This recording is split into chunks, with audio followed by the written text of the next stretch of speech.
You followed the advice. You bought the pre-made kit. You think you're prepared for 2 weeks. But that kit is a dangerous liability. Its first aid supplies are for scrapes, not survival. They can't stop a life-threatening bleed. This isn't the only failure. What happens when the power is out, your phone is dead, and ATMs are offline?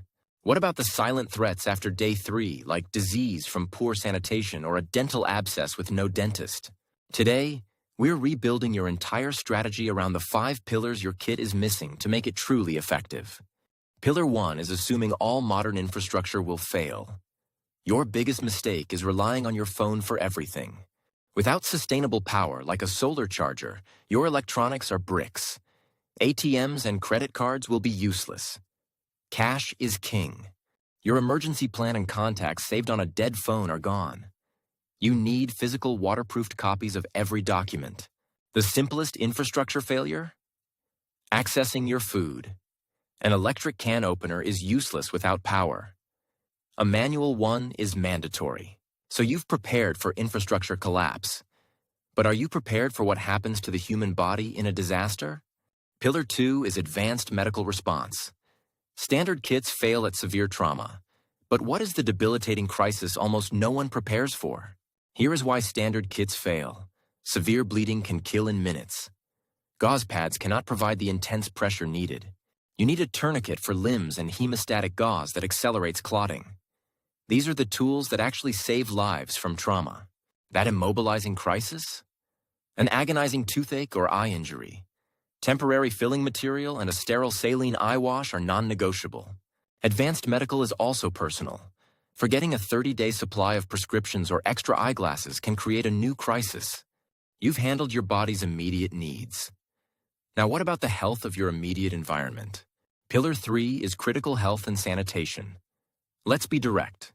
It's day 4. Toilets don't flush. Water is contaminated. This is where disease begins. A lack of soap and toothpaste erodes health. Without a plan for waste, your home becomes a biohazard. This applies to everyone. A pet kit with their specific food, meds, and waste bags is a core part of your family's sanitation plan. You're fed, safe, and clean. You've solved the physical problems. But have you prepared for the psychological war ahead? Pillar 4 is psychological resilience. In a long-term crisis, fear, anxiety, and boredom are active threats to your survival. A book, a deck of cards, or puzzles are not luxuries. They are tools for maintaining sanity and structure when the world has none. But what happens when the crisis extends beyond your 4 walls and the basic rules of society begin to break down? The final, most overlooked pillar is long-term societal tools. This is about what happens in week 2 and beyond. When cash is gone, a new economy emerges. Barter. Items like coffee, lighters, or extra water filters are your new currency. In this new reality, desperation makes people dangerous. Personal security is no longer guaranteed by dialing 911. Self-defense tools, even a tactical flashlight or pepper spray, become necessary for protecting your family and your supplies. Finally, society is held together by things that work. A roll of duct tape isn't just tape. It's a splint, a patch, a problem solver. Now, let's connect the pillars. This isn't a checklist. It's an interconnected system where each part supports the others. The advanced medical supplies from Pillar 1 aren't just for you. They are now one of the most valuable barter items you possess. That solar charger from Pillar 2 does more than charge a phone. It powers a device with a child's movies, protecting family morale. Your sanitation plan does more than prevent disease. It maintains order, making your location a less desperate and less appealing target. A real emergency kit anticipates the failure of systems, medical, infrastructural, psychological, and societal, and replaces each one.